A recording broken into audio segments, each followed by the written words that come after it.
What people see in you is a pointer to your calling. What people see in you is a pointer to your calling. What people see in you is a pointer to your calling. We've been discussing this since Wednesday, and all we have been talking about is to enable us use different yardsticks that different people have written about to be able to draw conclusion on discovering ourselves. And why is this very important? It's important because that was why we started discussing on day one about effective life, living effective life. And the fact that a life is deemed effective if that life is used to achieve what it was designed to achieve. If that life is not just being lived for the sake of living, but rather the life is being lived for the purpose for which it was designed. Let me remind you that we are still discussing the series titled A Comprehensive Discussion on Self-Discovery. To live the best kind of life in the new year, try as much as possible to be happy. In order to make this happen, 1, follow your heart. What does your heart yearn for? A, ability. What are your natural ability and things you do so well? P, passion. What is it that you spend so much time doing and you don't even feel that time has gone and you feel fulfilled? And P, personality. What kind of person are you? Are you an introvert or extrovert? And yesterday, what happened to you yesterday? Do you like it? Which of them do you like? And concentrate on it. Don't concentrate on the negative. Learn the lesson from the negative, but concentrate on the positive so that you can be better off. So that you can find a reason for being. And of course, to be happy. Even though God knows everything, and he has also given you a way to discover your calling by yourself, using the resources that he has given to you, God has planted people around you who can be your eyes by being able to see what you are not seeing or noticing about yourself. A guy called me yesterday evening. He's in one of the commercial banks.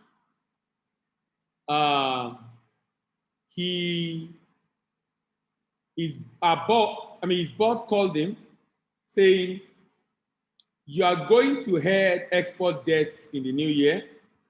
I will need you to come up with products and also grow sales. Get more customers, export customers, and increase and come up with products we can sell to them. So he called that he doesn't know why the boss is saying that he was shocked, and that he's surprised that there's so many people in the unit. Why is he the one that is calling? And I told him, I said, why don't you ask your boss, what did he see in you?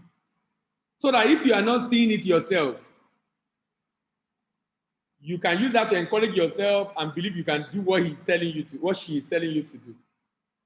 So the guy does not know what the boss sees. The boss sees everybody. He knows everybody's ability based on how she's supervising them.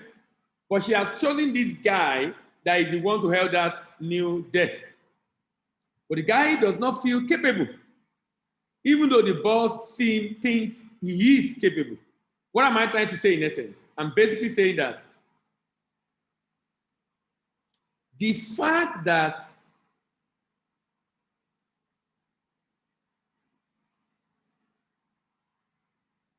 he is unable to notice that about himself is the reason why it would be great for him to ask from his boss, what did you see in me and why do you think I can do this?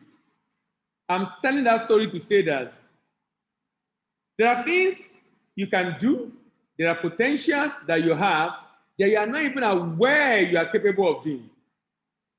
You don't even know you can do it, understandably so, because of the society we are in, where people sometimes have been so damaged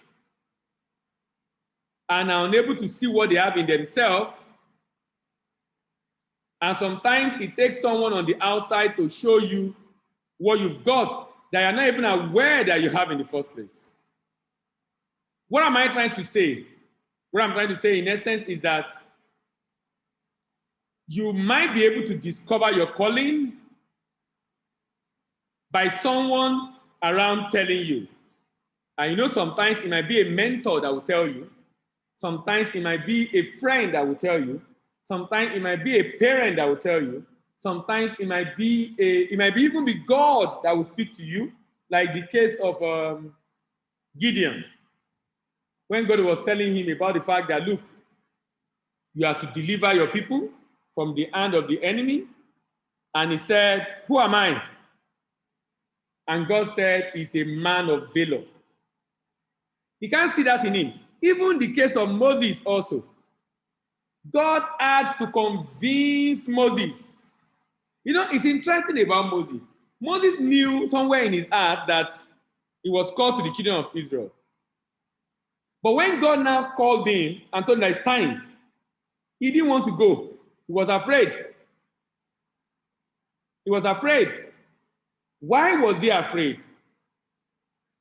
He was afraid because he didn't deem himself fit. He didn't deem himself fit. He did not deem himself fit. He did not deem himself fit. He did not deem himself fit. Understandably so. As human, sometimes we don't see ourselves. And you know why we don't see ourselves? Sometimes we are very humble, and we don't want to push ourselves. Even when we have it, we don't want to show off. It's good, but sometimes if you don't know when to demonstrate what you have, or you don't try to take stock of what you possess and what you can do, you underrate yourself, and you can sell yourself cheap in the face of opportunity. So, people telling you becomes a very good thing and a brilliant idea. In fact, I think it's a brilliant idea for you to ask people, what do you think?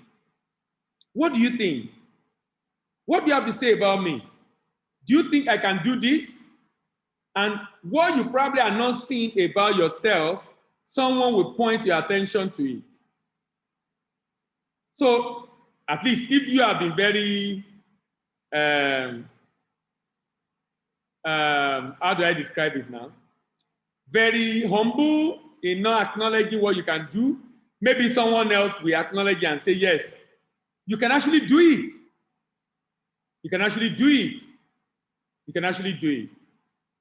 So it's extremely important that we understand the strength of getting people to see in us what we are not seeing in ourselves. If you ever live in such a way that you do not consider the honest opinion of others around you, then you're not likely going to hear from God. Because God could use people around you to speak to you if you are not hearing what he's saying. This is because if you don't see people around you as in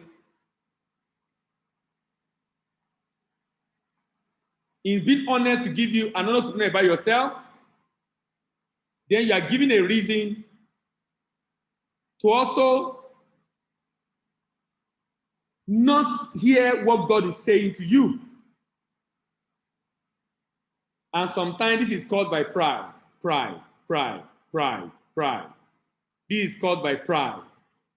It is pride sometimes that makes it difficult for people to be able to.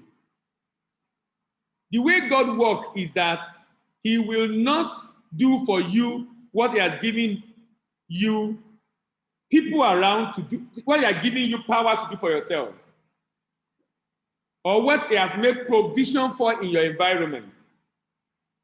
It is called the law of personal responsibility, which says that God will not do for you what he has given you capacity to do for yourself. Christ made it clear in the parable of the rich man and the Lazarus In that story, he basically taught the lesson that he does not send anything or any answer from heaven when he has already put solution at your disposal on the earth. When he has already put solution at your disposal on the earth. If solution is at your disposal, he will not answer from heaven. That means you had better know he has sent solution to you and accept the solution he has given to you. Through other people. That's why you must learn to see God in others. That's why you must learn to see God in others. You can learn what your purpose is from people in different ways. So learn to use the people around you to discover yourself. Your calling can be discovered through the eye of the people around you. Please, you could discover who you are through people around you without even talking to them. If you sit down to ask yourself a few questions, you will discover that God has been talking to you, only that you were not noticing it. That's why I appreciate those of us that have been able to join 3 days for this program. But it's very important for us to know that we must, of necessity, find time to think. Some people call it solitude. Some people call it personal retreat. Some people call it brainstorming. Whichever name you call it. Find time to be able to be alone and by yourself. Find time to be alone and by yourself. To think about your life. Because really, if you can't create that time, then something is grossly and fundamentally wrong. If you're unable to create that time, something is grossly and fundamentally wrong. Why? You need that time to do a thorough self-examination. You need that time to do a self and thorough examination. And be able to ask yourself sincere questions. How have I been living? And we are entering into the new year. How have I been living? Am I really living a fruitful life? Have I discovered myself? If I have, what am I doing about it? What effort am I making in that direction? What am I doing about it? What am I doing about it? Am I aware of it and refuse to do anything? Or I have planned to do something and have not begun to do it? If I have not begun to do it, so what is making me not to be able to do it right now? What is it? You know why? We should be living a more meaningful and impactful life. We should be living life in such a way that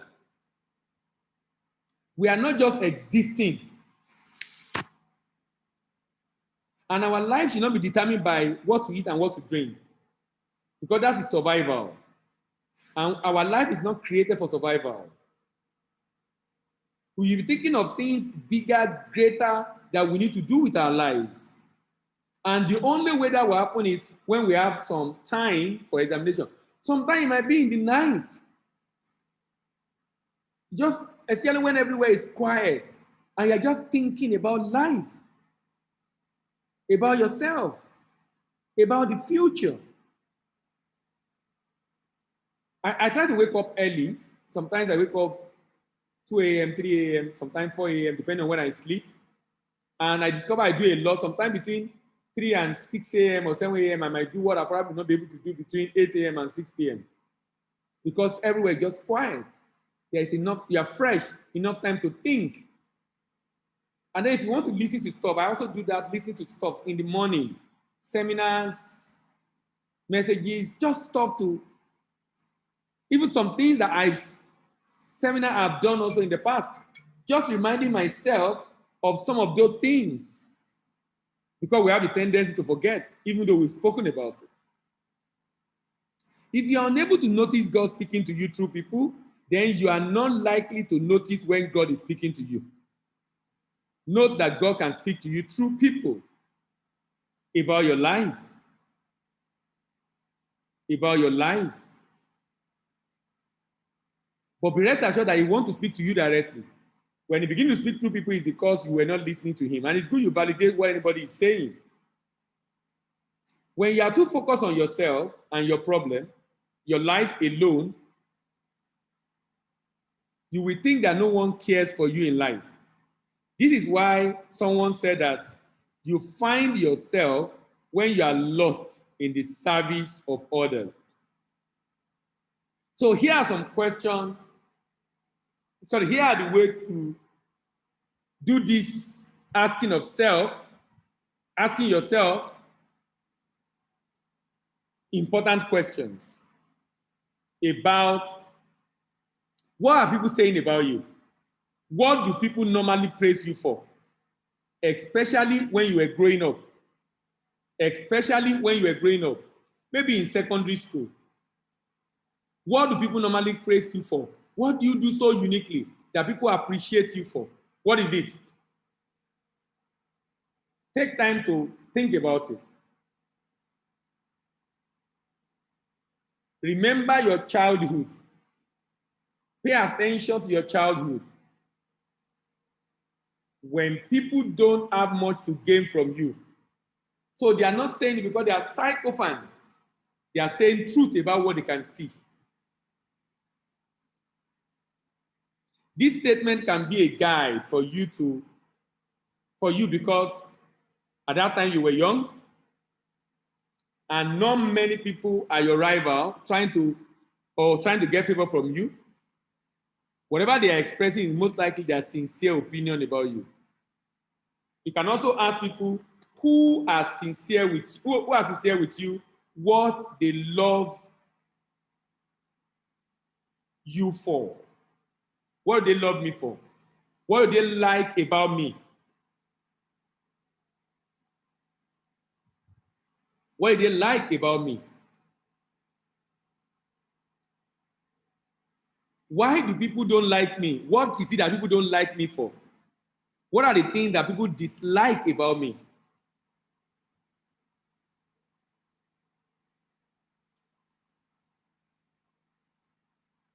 This can be a pointer to what your life should be about.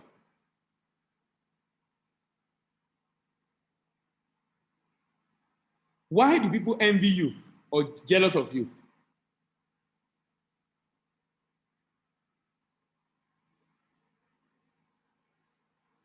Because envy tends to attack strength. Envy tends to attack strength. Envy tends to attack strength. That might be a pointer to your calling. People are only envious and jealous about what is good about you. You are irreplaceable. You are indispensable because you are here to do an assignment that only you can do. A good example of this is seen in scriptures in the life of Joshua, who had Moses telling him that he's going to be the next leader of the children of Israel. Moses told Joshua he saw quality in him, and God already also validated it. There was a quality that Moses saw in Joshua that made him to get Joshua to lead the people that fought against the enemy of Israel while Moses was around. There was this story why Aaron and Hur were with Moses on the mount and they raised up his hand with the rod because they realized that when Moses lifted up the rod, Joshua prevailed. When the rod went down, the Amalekite prevailed. So they went and helped him to hold his hand so that his hand can remain up until Joshua prevailed. So there was a quality that Moses saw in Joshua that made him to appoint him to be the one to lead the children of Israel. And God validated that also. And Joshua became the person that took the children of Israel into Canaan. Always remember Moses, because some people erroneously say that Moses was supposed to be the one to lead them into Canaan, but it was not, because he hit the rock instead of speaking to the rock. But that's not true. God already knew what would happen eventually. So all along, God was always saying, he is to go and get the people out of slavery that they will serve him in the wilderness. He is to take them out, but not to take them in. He is to take them out, but not to take them in. Joshua was to take them in. And Moses identified that in Joshua. How about Esther? Mordecai saw in Esther the gift of beauty. And he realized that, and he was aware rather, that there was going to be a beauty contest. Vashti have messed up.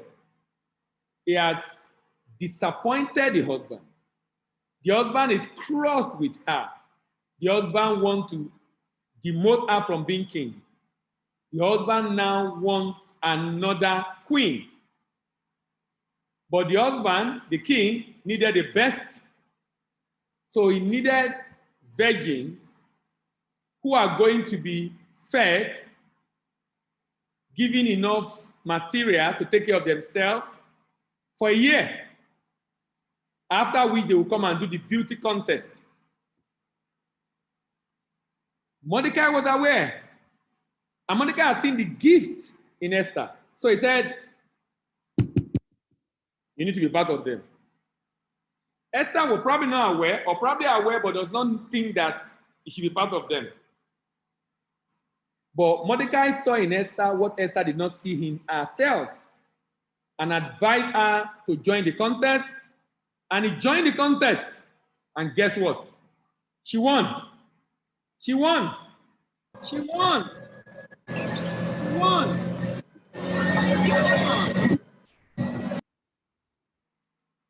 And became the queen.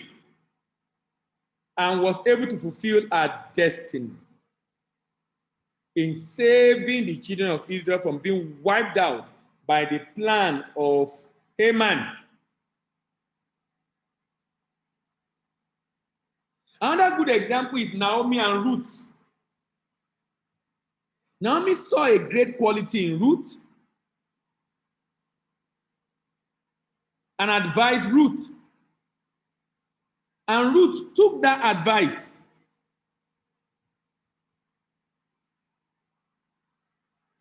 He saw in Ruth a quality that she wants in her family, and she wants her to remain as part of the family, not knowing also that that quality is going to make Ruth to be in the lineage of Christ. Samuel and Eli.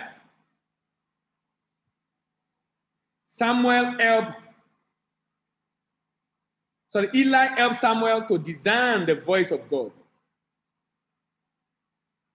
and help him to know God is speaking to you. God has an assignment for you.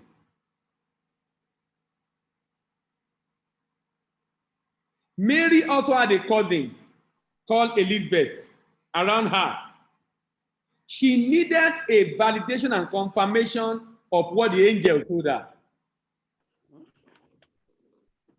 Timothy needed Paul, and Paul helped Timothy to discern the quality in Timothy and point him to the direction of his calling.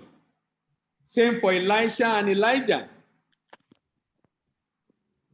There are people planted around you as human that will help you to be able to discover yourself. More often than not, whatever they are telling you to do are most likely things that are already there, that they are seeing, that you are not seeing. So basically what they did is to point your attention that this is a quality in you. This is what they think you should do. You see your decision. You still need to check also and see what they are saying you have. Do you really have it? Are they trying to flatter you? Or indeed, what they are saying is true? But the point and the fact this morning is that people see something in you and they have commented on it. And what they are saying about you, don't joke with it. Don't take it lightly. Don't throw it into the trash. Consider it. Consider it. Consider it. It could be from your siblings who knew you from when you were together very young, primary, secondary, tertiary, and probably working right now. And they might be able to. You might need to ask them, actually. You might need to ask them if you have not discovered. If all we have discussed since Tuesday, you really have not yet sure and you still want to ask people, you can go ahead and ask. David, even though he was anointed, needed someone to be able to know that he was called, what he was called to do. Now, if this Bible character did not pay attention to people that God has planted in their life and around them,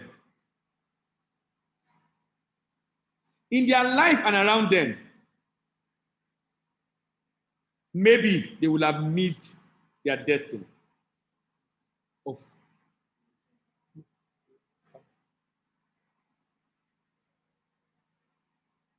If they have not, they probably have missed their destiny. They have missed their calling. Always remember, we are here for a reason. We are here for a season. We will not be here forever. We are here to fulfill an assignment. We are here to manifest his kingdom. We are here to replicate heaven on the earth. Thy kingdom come, thy will be done on earth. Oh, switch off the fan. Thy kingdom come, thy will be done on earth. Thy kingdom come, thy will be done on earth. Jesus emphasized that. That was why he came. Thy kingdom come, thy will be done on earth. We all have an assignment, ladies and gentlemen. We all have an assignment. We are here for a reason and for a season. We must not make the mistake. We must not make the mistake of living only for what to eat, what to drink, and what to put on. That is existing. That is not living. And if you spend your life just existing and not living, you know what will happen?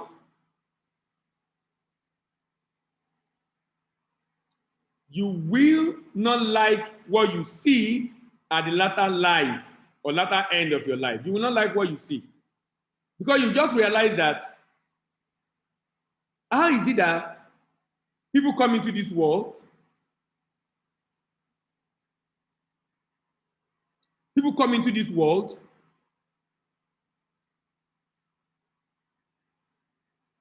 and some are able to achieve so much.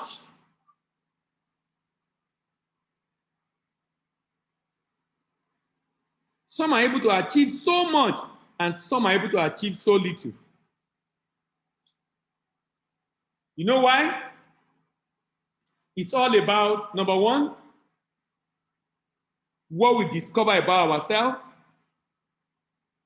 and what we did or done about what we discover about ourselves. What we discover about ourselves or what we did or done about what we have discovered about ourselves.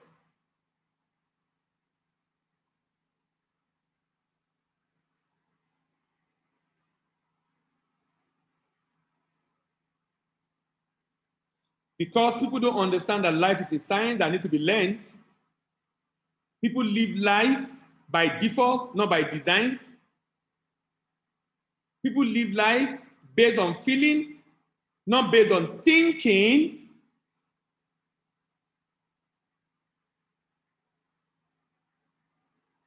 then it makes us to become not productive and being unable to really account for what is it that I've really spent the life that God has given me to do on the earth. These are very important questions we need to ask ourselves, ladies and gentlemen. If this Bible character did not pay attention to the people that God has planted in their life, they might have missed their calling. They might have missed their calling.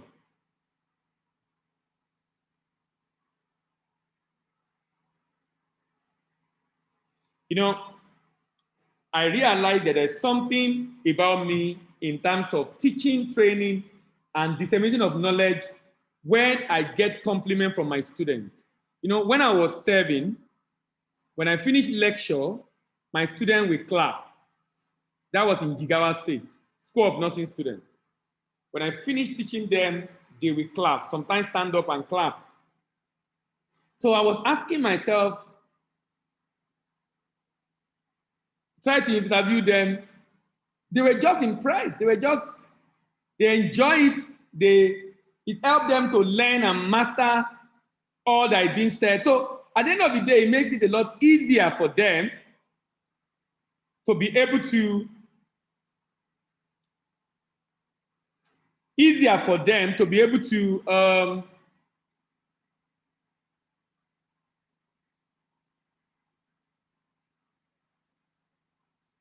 appreciate what has been done. Now, for me, those are evidence from people outside applauding what I'm doing, but I need to think about it and then see that there's more to it. Why are they not doing it for everybody? If you could hear people and what they are saying about you, you will hear what God has to say about you. Now that you have known this thing, happy and blessed are you be if you do them. All right, yes. Let me hear from you, those of us that are able to join early this morning. I see Janet. Janet just joined. Ngozi online, Yemi online, while we're waiting for others. Janet, are you there? What have you learned this morning? Hello, Janet, are you there? Yes, I'm there. Morning, how are you? Good morning, sir. I'm fine. Yes. Any comment or question? I just joined not quite long, but I was able to get that what you did or done about what you discover about yourself matters a lot. So that's what I learned so I far. didn't get that. What you did or done about what you discover about yourself matters a lot. All right. Yes, sir. All right, thank you. Favor, are you there this morning? Yes, sir. Good morning, sir. Morning, how are you? Fine, thank you. This morning I've learned that people can actually see things in you that will point to your calling. Like you mentioned, people could actually comment on certain things. You said we should reflect on our childhood. Those things that were mentioned or those things that people say to us, because people at that point are not probably envious. There's really nothing for them to comment or commend you on that should benefit them. There you'll be able to have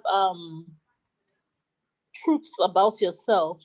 So I learned that I should spend time also to reflect on life generally, on my life, on things that I do from time to time, so that I can reposition myself correctly. I also picked the fact that most times, very early hours of the morning, I used to do that sometimes, but I think I now understand why. Because early hours of the morning, it's always quiet. Maybe everybody's already asleep. People haven't woken up at that point in time. It's a good time to reflect on life. These are the things I've picked this morning from the discussion. All right, thank you. Thank you very much. Ngozi, are you there?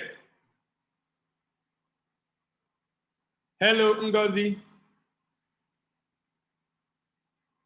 Hello. Okay, Ngozi is not with. Okay, Ngozi, go ahead. Yes, I think I said it all. I also got to learn that, since we are humans, we are not the ones really that get to observe ourselves, and it's like an external forces around that gives some information about who we really are from observation and everything. So I think they are in a better position to tell us more about what we are, and that points to what we can become. And then these people's opinion is like a direct, would I say a direct, or it's proportional to what God has to say about us. So of course, God uses people to speak to us as well. So we don't just have to sit back and wait for one divine voice like that saying, "My daughter, this is the way to go," or something like that. You get. So we get to know that truth as well. So I think that is very important. All right. Yeah, Yemi, are you there this morning? Hello, Yemi. Good morning.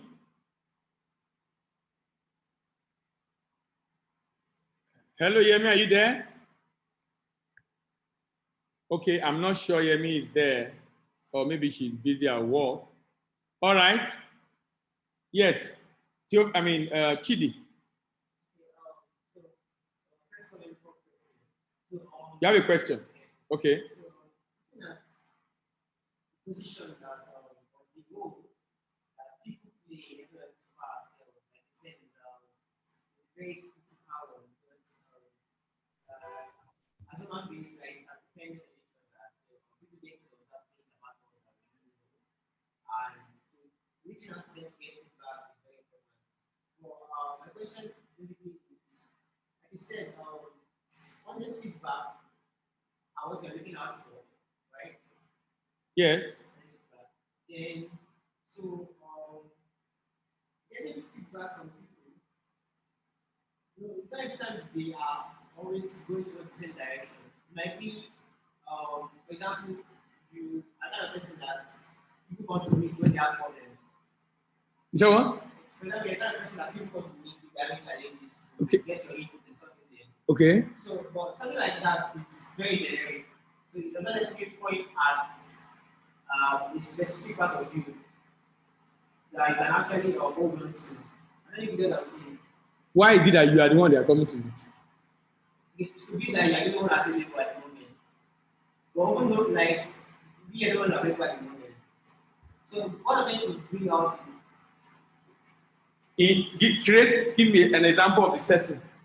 Because if you say I'm available at the moment, if it's in a class, you can't be the only one available at the moment. There are many people in that class. So who are these people that are coming to, and in what context is it? If it's on the campus, you're not the only one on the campus. Do you understand what I mean? for example, now let's say like in the office. Okay. Not necessarily office work, but let's say technical challenges. Just you just feel like this guy can do this. Let me see, this guy can do this guy can do. So for my main point that They feel this guy can do it. so and sometimes you might not have done it before. They have not done it before, and they feel they can do it. So what I'm point out is it might be a pointer or you see enough to hold on to. As you say, On day one, discuss 3 characteristics. Day 2, discuss 3 characteristics. Day 3, we are discussing 3 characteristics. So it's just one of the ways. So if it doesn't work for you, look for other options. So if you feel, that's why I said verify it also. If someone says, that's why I said, okay, my student clapped for me after class. And not just then, even when I do tutorials sometimes also. But this one was during NYSC. So, and I started teaching them, and that got me to think and ask questions. So that I don't just get carried away with the accolade, but really sincerely ask myself if indeed what they are saying or the reason for the accolade is valid or is correct. It's not just that, it's not just one off, that kind of stuff. Yeah. All right. Any other comment or question before we I'm happy. Oh, so we spent a short time on that.